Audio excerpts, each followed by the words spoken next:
The National Catholic Broadcasting Council presents Let Us Reflect Together. 40 Days of Lent Retreat, From the Cross to Hope. Day 27, Forgiveness, a New Beginning, the Cost of Unforgiveness, with Msgr David Reilander. Forgiveness is the choice to release our wrongdoer from resentment and retaliation and work through the consequences of being wrong. Some of us get stuck and want vengeance. However, not forgiving is also a choice, but one that is self-destructive. Here's why. When we are wronged, the brain releases stress hormones such as cortisol and adrenaline. These raise blood pressure, increase heart rate, and make us hyper alert. That is why you cannot relax in a state of rage.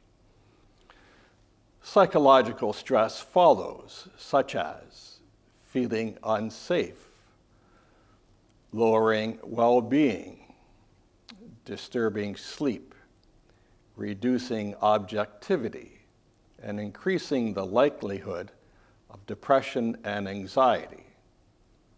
Some turn to drugs or alcohol to numb the pain.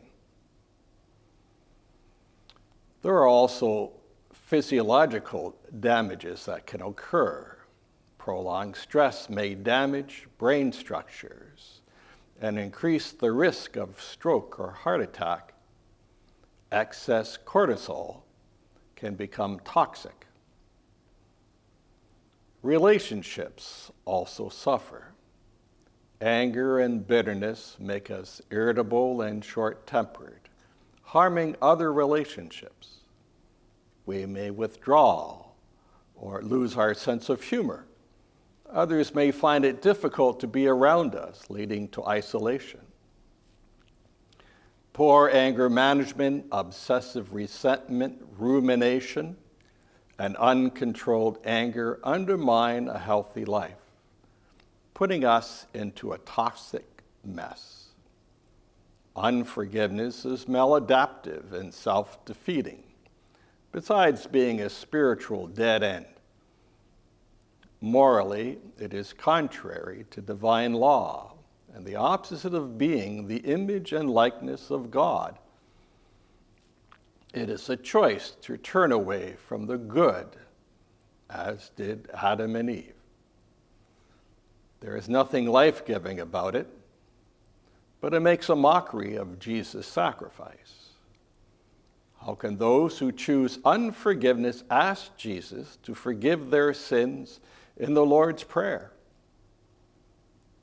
On the other hand, forgiveness releases hormones such as dopamine and serotonin, which counter stress.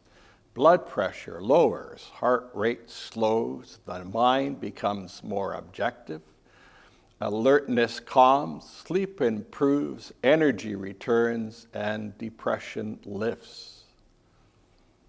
Forgiveness is a process, not a moment. It takes time to recover from the pain and shock of being wronged. Be patient with yourself and with the wrongdoer as the Lord is patient with you. Previously, I mentioned being compassionate with yourself. Try also being compassionate with your wrongdoer. Even raising the possibility changes how the brain responds. Practice saying, "I forgive you," in your mind, even if you do not believe it yet. Even if you say it only to feel better. Unforgiveness is a poisonous state. Try to create at least a desire for forgiveness, even if everything within you screams against it. This effort opens a door for the Holy Spirit to re-enter your soul and offer you grace. An unforgiving soul is a dark place. I beg of you to let some divine light in, if only to care for yourself and stop the poisoning, or you will destroy yourself spiritually. What is worse are those who care not for God's forgiveness, for by the divine gift of free will, forgiveness cannot be forced upon us by God. It is much better to struggle with releasing your wrongdoer from their wrong and bear the consequences than to have a cold, hardened heart. For reflection, pray the Our Father slowly, line by line, and focus especially on the words, as we forgive those who sin against us. Join us tomorrow for Day 28, Forgiveness, a New Beginning, What Forgiveness Is, with Msgr David Reilander.